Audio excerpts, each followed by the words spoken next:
कहा गया है कि 5 लाख रोजगार दिया जाएगा, हर साल 1-1 लाख रोजगार दिया जाएगा। झारखंड की पवित्र भूमि को जो उन्होंने कही, ये सरकार बदलने का चुनाव नहीं है, ये झारखंड की भविष्य बदलने का चुनाव है। ये बातें अमित शाह की है। घुसपैठ सरकार झारखंड को बेटी माटी खतरे में है, ये बातें भी कही। बीजेपी आज एक चुनावी संकल्प पत्र लेकर आई है। अमित शाह ने ये तमाम बातों को रखा। जब जब बीजेपी की सरकार आई, हमने सभी संकल्प को पूरा किया है। जी उन्होंने कहा अमित शाह ने कि हमने संकल्प को पूरा किया है। इसलिए झारखंड की जनता बहुत उम्मीद से बीजेपी को देख रही है। आदिवासियों की सुरक्षा और झारखंड की बेटी और रोटी की सुरक्षा बीजेपी करेगी। झारखंड बनाने का काम हमारे अटल बिहारी वाजपेयी जी ने किया था और इसे संवारने का काम नरेंद्र मोदी जी करेंगे। ये बातें हैं अमित शाह की। हेमंत सोरेन की सरकार में झारखंड के आदिवासी सुरक्षित नहीं है। उन्होंने कहा कि घुसपैठिए यहाँ की जमीन पर कब्जा कर रहे हैं। माटी बेटी और रोटी की सुरक्षा बीजेपी का नारा है। जब जब बीजेपी की सरकार आई, हमने सभी संकल्प को पूरा किया। घोषणा पत्र की बड़ी बातों की अगर बात की जाए तो आपके टेलीविजन स्क्रीन पर देखिएगा, ये हमारा घोषणा पत्र नहीं, संकल्प पत्र है। अमित शाह की ये बातें हैं। साथ ही मंदिर को भगवती सर्किट के तहत जोड़ेंगे। 21 लाख घर पीएम आवास योजना के तहत देंगे। सहर बता दें आपको कि घोषणा पत्र की बड़ी बातें जो है वो हम आपके साथ भी साझा करते हैं कि कौन सी बड़ी बातें इस घोषणा पत्र में है। तो सबसे पहले जो अमित शाह ने कहा कि ये हमारा घोषणा पत्र नहीं बल्कि संकल्प पत्र है और इसमें मंदिर को भागवती सर्किट के तहत जोड़ेंगे। ये कहा उन्होंने। 21 लाख घर पीएम आवास योजना के तहत दिया जाएगा। सहारा में जिसका भी वैध पैसा है उसको पाई पाई देंगे, अमित शाह ने ये बातें कही। और झारखंड जोहार भवन का निर्माण भी किया जाएगा। वहीं पिछड़ा वर्ग के आरक्षण को 27% करेंगे। झारखंड के नायकों का स्मारक भी बीजेपी बनाएगी। ये बड़ी बातें घोषणा पत्र की है। 3 लाख सरकारी पदों को निष्पक्ष तरीके से भरेंगे। ये संकल्प पत्र नहीं, ये पत्थर की लकीर है। जी हाँ, झारखंड को गौ तस्करी से भी मुक्त करेंगे। ये उन्होंने कहा अमित शाह ने। 21 लाख घर पीएम आवास योजना के तहत देंगे। सरकार बनती है तो ये काम किए जाएंगे। 5 सालों में युवाओं को देंगे 5 लाख रोजगार, हर साल 1-1 लाख रोजगार दिया जाएगा। गोगो दीदी योजना के तहत महिलाओं के खाते में 2100 रुपए भेजे जाएंगे। झारखंड में यूसीसी आएगी अगर बीजेपी की सरकार बनती है। देखिए, यूसीसी से आदिवासियों को दीपावली और रक्षाबंधन पर 1-1 सिलेंडर मुफ्त दिए जाएंगे। ये संकल्प पत्र नहीं, फिर से मैं बता रही हूं, उन्होंने कहा कि यह संकल्प पत्र नहीं बल्कि पत्थर की लकीर है। पंचायती व्यवस्थाओं को मजबूत बनाने का काम जो बीजेपी करेगी। युवा साथी भत्ता के तहत हर महीने स्नातक जो है वो 2000 रुपए दिए जाएंगे। और बैद्यनाथ धाम मुख्यमंत्री के सवाल पर भी अमित शाह ने जवाब दिया और कहा कि सबके अनुभव का उपयोग किया जाएगा। जी हाँ, जब उनसे सवाल किया गया कि मुख्यमंत्री का चेहरा कौन होगा तो उन्होंने ये जवाब दिया। कांग्रेस और लालू यादव की गोद में बैठे हैं हेमंत सोरेन। ये बातें हैं अमित शाह की। उन्होंने कहा कि कांग्रेस ने अपने शासनकाल में कितना रुपया दिया। ये सवाल अमित शाह ने पूछा कि कांग्रेस ने अपने शासनकाल में कितना रुपया दिया। कांग्रेस ने 2004 से 2014 तक 10 सालों में बस 84,000 करोड़ रुपया दिया। वहीं 3,08,000 करोड़ रुपए झारखंड को मोदी सरकार ने दिया 2014 से 2024 तक। 21,000 करोड़ इंफ्रास्ट्रक्चर के विकास के लिए, जी बता दें आपको कि 81,000 करोड़ इंफ्रास्ट्रक्चर के विकास के लिए दिया गया 2014 से 2024 तक। ये बातें, ये कार्य अमित शाह ने गिनवाई। मुख्यमंत्री के सवाल पर बोले अमित शाह। जी उनसे सवाल किया गया कि मुख्यमंत्री का चेहरा आखिर कौन होगा तो उन्होंने कहा कि अनुभव के हिसाब से इसका डिसीजन लिया जाएगा। और साथ ही उन्होंने कांग्रेस पर भी निशाना साधा और कहा कि कांग्रेस ने अपने कार्यकाल में क्या किया।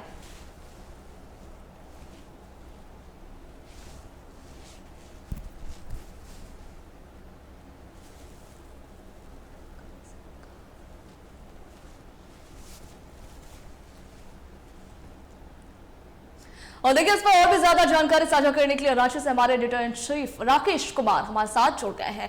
जी राकेश जी, बीजेपी ने अपना घोषणा पत्र जारी कर दिया है। एक तरफ सरकार पर कई निशाने भी साधे और कई महत्वपूर्ण बातों को भी रखा। उसमें देखिए, यूसीसी को लेकर के भी उन्होंने बात रखी है। राकेश जी,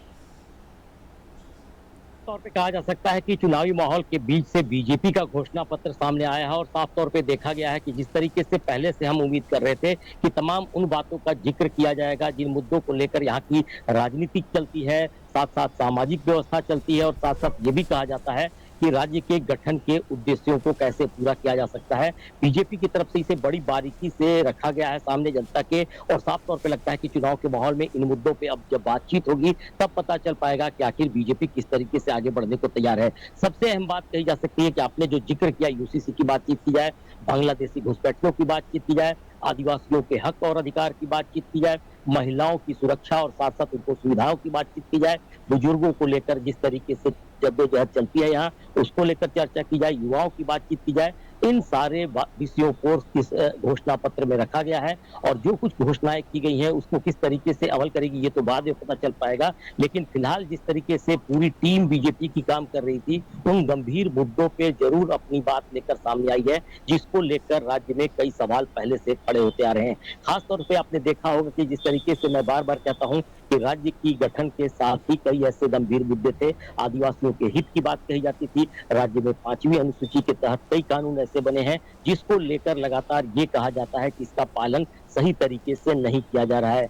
विस्थापन की लगातार चर्चा होती रही है, माइंस मिनरल्स के इलाके हैं वहां की परिस्थितियों को लेकर चर्चा की गई है, और साथ साथ ये भी कहा जा रहा है कि जिस तरीके से राज्य में 4-5 जो जोन बांट कर देखा जाए तो उस जगह पे अलग अलग परिस्थिति के अनुसार कैसे काम किया जा सकता है, इसको भी फोकस किया गया है। पर्यटन को लेकर भी चर्चा की गई है, युवाओं को लेकर सबसे ज्यादा जद्दोजहद यहाँ चल रही थी राज्य में कि आखिर भाषा और स्थानीय नीति की बात की जाए, रोजगार को लेकर बातचीत की जाए, परीक्षाओं में जिस तरीके से भ्रष्टाचार के व्याप्त होते गए हैं उसकी चर्चा की जाए। इन सारे विषयों को इसमें समाहित किया गया है, और मुझे लगता है कि अगर इस घोषणा पत्र की बातचीत की जाए तो निश्चित तौर पे आने वाले समय में अगर इसे लागू किया जाए तो एक बेहतर राज्य के निर्माण की ओर कदम बढ़ाया जा सकता है। लेकिन इसके साथ साथ कई सवाल भी खड़े हो रहे हैं, क्या सचमुच इस तरह के जो वादे होते हैं चुनाव के समय उसे कितना पूरा कर लिया जाएगा, क्योंकि अब वक्त बताएगा। चुनाव के माहौल के बीच घोषणा पत्र जब जारी होते हैं तो उसके मायने कुछ अलग होते हैं, उसे लागू कराने की जो प्रक्रिया होती है उसे किस तरीके से देखा जा सकता है,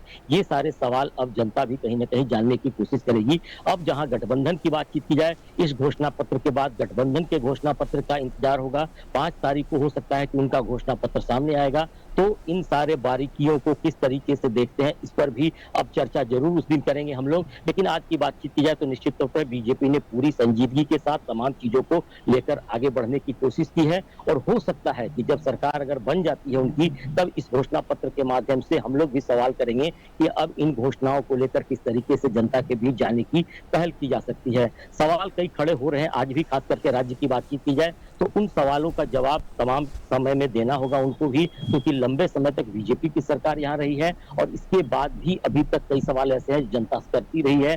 आपने देखा होगा कि किसानों को लेकर भी चर्चा की गई, महिलाओं को लेकर चर्चा की गई, और तमाम उन बातों को लेकर चर्चा की गई जिसको लेकर राज्य में अभी भी असमंजस की स्थिति बनी हुई है, और इसको लेकर कई सवाल पहले भी खड़े किए जाते रहे। जी राकेश जी, देखिए एक और महत्वपूर्ण बात यहाँ पर देखने को मिली। गृह मंत्री अमित शाह से सवाल किया गया। अब ऑब्वियसली जब मैदान में उतरे हैं तो सभी जीत का संकल्प लेकर ही मैदान में उतरते हैं, और अगर सरकार बनती है तो ये जो घोषणा पत्र है इसमें वही बातें हैं जो सरकार बनती है तो बीजेपी करेगी।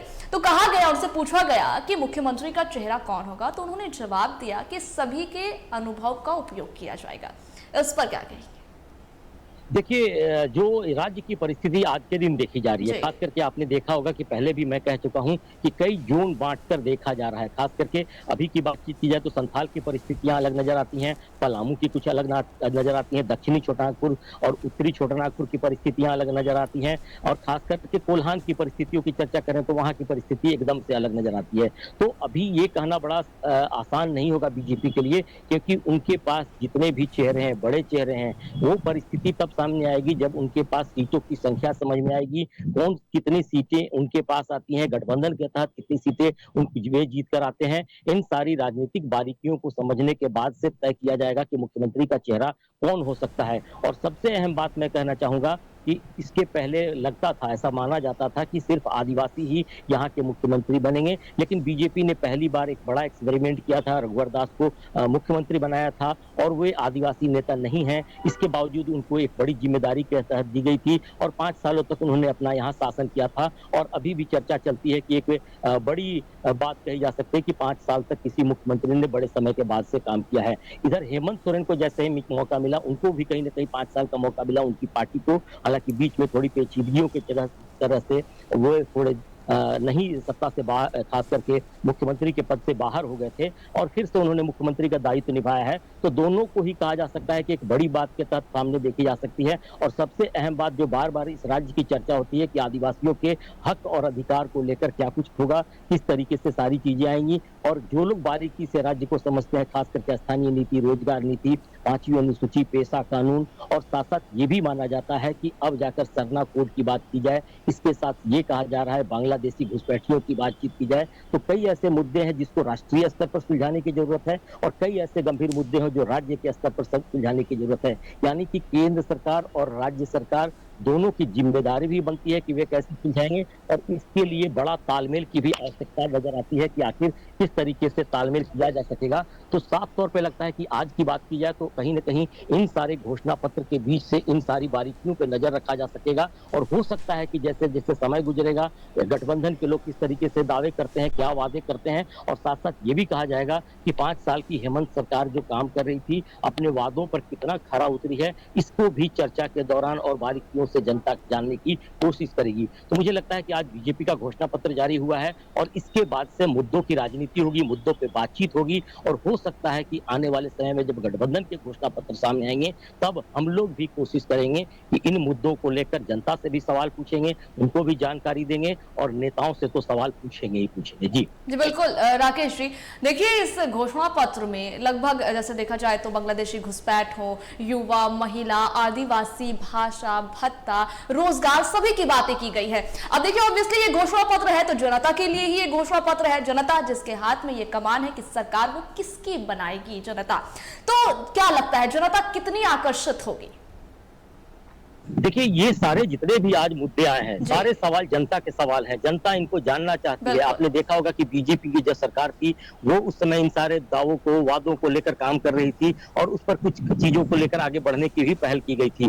सवाल तब खड़े हो रहे थे जाके, जो कि सबसे पहला जो मुद्दा था कि स्थानीय नीति और रोजगार नीति की बात आई थी। स्थानीय नीति की अगर परिभाषा घोषित की जाती तो शायद यहाँ पे रोजगार की भी समस्या का समाधान पहले ही कर लिया जाता। जमीन के मुद्दे पे आपने देखा होगा कि किस तरीके से CNTS और SPT एक्ट इस इलाके में लागू है, जहां पे आदिवासियों की जमीन को आम लोग खरीद नहीं सकते हैं, और वहां पे सबसे बड़ी बात कही जा सकती है कि ऐसी कानून में इसे प्रावधान ही नहीं कि इसका ट्रांसफर किया जा सकता है। तो कैसे फेरबदल करके जमीन का हस्तांतरण किया गया, लोगों को विस्थापित किया गया और खास करके आदिवासियों को विस्थापित किया गया। 5वीं अनुसूची के तहत इन सारे प्रावधानों का जिक्र किया गया है और उसमें कानून बड़े सख्त बनाए गए हैं, जिसका सही तरीके से अगर पालन किया जाता तो शायद इस तरह की परिस्थिति आज नहीं दिखाई पड़ती। बांग्लादेशी घुसपैठियों की चर्चा की, भाषा को लेकर यहाँ पे है कि कई भाषाएं हैं जिसको लेकर स्थानीय स्तर पर चीजों को जाना जाता है, उन भाषा का संरक्षण करना, यानी कि 5वीं अनुसूची में इस बात का भी जिक्र है कि सांस्कृतिक रूप से, आर्थिक रूप से, सामाजिक रूप से और भाषा को संरक्षित करना है और इसमें किसी तरह की छेड़छाड़ नहीं की जानी है, और इसके लिए सख्त कानून भी बनाए गए हैं। लेकिन आखिर इसका पालन क्यों नहीं किया गया इन 24 सालों में, अब इस पर सवाल हो रहे हैं और सवाल लोग पूछ भी रहे हैं। तो सरकार के सामने या फिर राजनीतिक दलों के सामने चुनौती है कि आखिर इन सारे मुद्दों को कैसे सुलझाएगी, कैसे लोगों के बीच जाएगी, और जो स्थानीय चीजों को लेकर बातचीत होती है, स्थानीय लोगों को हक और अधिकार की बात आती है, उस पर कैसे खरा उतरेगी। आपने देखा होगा कि 27% OBC के आरक्षण की बात की जा रही है, एक बार फिर से इसको चर्चा में लाने की कोशिश की जा रही है घोषणा पत्र के माध्यम से। राज्य में अगर सबसे ज्यादा जनसंख्या है तो उन्हीं की जनसंख्या बताई जाती है और इसका लाभ लेने के लिए वे लोग लगातार आंदोलन करते रहे हैं। तो ये सारे मुद्दे घोषणा पत्र के दौरान आ रहे हैं, कितना इंप्लीमेंटेशन होगा, किस तरीके से जमीन पर उतारा जाएगा, इसका ब्लूप्रिंट भी तैयार होगा। सरकार जब बनेगी तो उनसे बातचीत भी होगी, चाहे किसी की भी सरकार होगी। ये जनता के सवाल है, जनता के मुद्दे हैं और इस पर हम लोग लगातार कोशिश करते रहे कि बातचीत करें। मुझे लगता है कि फिर से एक बार बातचीत करने की जरूरत महसूस हो रही है। नई सरकार बनेगी थोड़े ही दिनों के बाद से और नई सरकार के सामने ये सारी चीजें चुनौतियों के रूप में सामने आएंगी, जिसका निदान करना उनका सबसे ज्यादा कर्तव्य होगा। और कहीं न कहीं जनता भी इन सारी चीजों को सोचकर ही अपने वोट का इस्तेमाल करेगी, चाहे कोई भी सरकार बने। ये सवाल के सवाल रहेंगे ही, क्योंकि ये जनता के सवाल है। जी बिल्कुल राकेश जी, बहुत शुक्रिया आपका हमारे साथ जुड़ने के लिए और जानकारियां साझा करने के लिए। तो बीजेपी ने अपने घोषणा पत्र को जारी कर दिया है, उसमें कई बातें हैं और सही बात है, ये देखना दिलचस्प होगा जनता के हाथ में कमान है, जनता कितनी आकर्षित होती है, जनता कितना भरोसा करती है, क्योंकि वादे और दावे तो सभी की तरफ से किए जाते हैं, लेकिन उनको पूरा कौन कितना करता है ये तो वक्त ही बताता है। तो अब ये देखना दिलचस्प होगा कि जनता इस घोषणा पत्र पर कितना भरोसा करती है। हालांकि अमित शाह ने कहा है कि ये सिर्फ संकल्प पत्र नहीं है, ये पत्थर की लकीर है और हम इसे पूरा करेंगे। लेकिन जनता क्या सोच रही है, जनता कैसे इसको देख रही है, ये तो आगामी 23 नवंबर को ही पता चलेगा।